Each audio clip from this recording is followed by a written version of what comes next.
रविदास जी के चरणों में नमन करते हुए बाबा साहब भीमराव अम्बेडकर जी को याद करते हुए उनको श्रद्धांजलि करते हुए उनको बोल दोगे मंच पर श्री केसी रवि साहब एवं समस्त गणमान्य और इस सभागार में उपस्थित देवियों और सज्जनों, आज का इस कार्यक्रम का आयोजन बहुत लंबे अरसे के बाद, बहुत सोच विचार करने के बाद रखा गया है। और ये कार्यक्रम, जैसा कि शुरू में ये एजेंडा बता दिया गया है, ये मिशन तुगलकाबाद में जो हमें जगह सुप्रीम कोर्ट द्वारा 400 वर्ग मीटर चिन्हित की गई है, उसको लेने के लिए और वहां पर संत शिरोमणि गुरु रविदास जी की मंदिर की स्थापना करने हेतु आज हमें यहाँ पर उस पर चर्चा और संकल्प लेने के लिए रखा गया है। मैं आप सब लोगों के सामने एक बात स्पष्ट कर देना चाहता हूँ कि मेरे से कई पूर्व वक्ताओं ने आंदोलन आंदोलन आंदोलन, सिर्फ आंदोलन की बात की है। आप सब लोगों को याद होगा, जब मंदिर तोड़ा गया उसके बाद बहुत बड़ा एक आंदोलन किया गया और उसका असर क्या हुआ। कुछ लोगों ने बिगाड़ने की कोशिश की।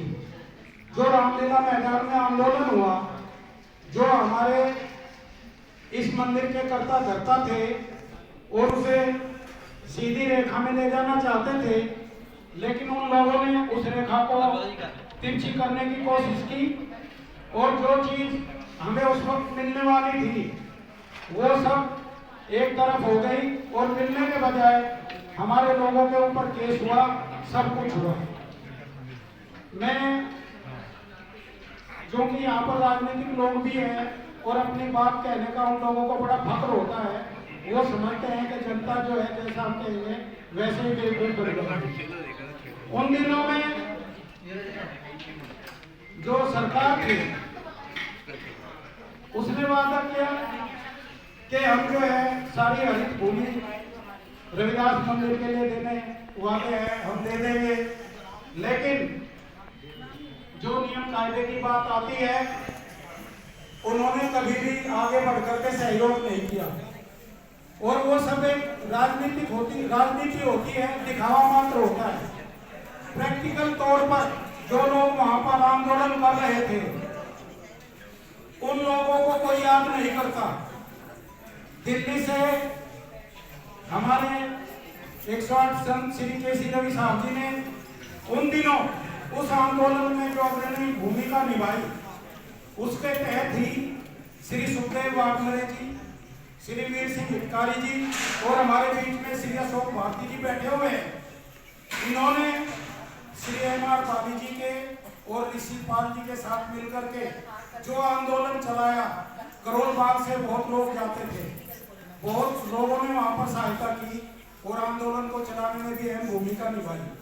लेकिन धीरे धीरे करके उस आंदोलन को भी कैप्चर करने की कोशिश की गई और हालत ये हुई कि आज करके पुलिस ने वहां पर परमिशन देनी बंद कर दी।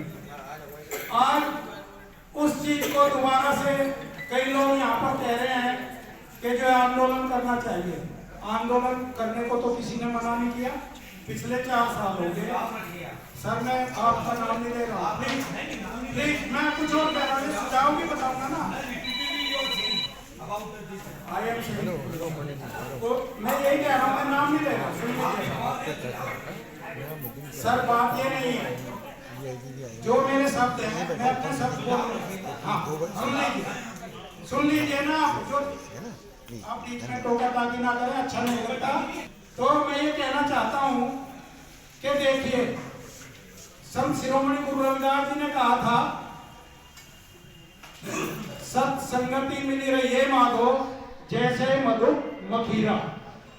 अर्थात जिस प्रकार से मधुमक्खियों का एक छत्ता होता है और वो सब मिलकर के आपस में सहयोग करके एक दूसरे का साथ देती हैं, अगर उनके छत्ते में कोई जरा छेड़छाड़ करता है तो वो सब एक साथ मिलकर के आक्रमण करती है। लेकिन उन दिनों हमारे साथ जब हम आंदोलन चला रहे थे परिस्थिति भिन्न थी।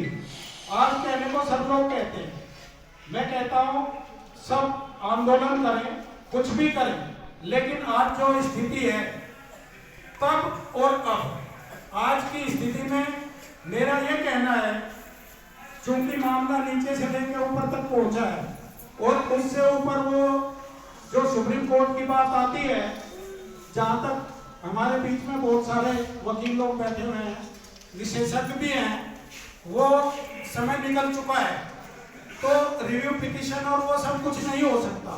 जिन लोगों को शौक है उनको कोई मना नहीं कर रहा, उनको करना चाहिए।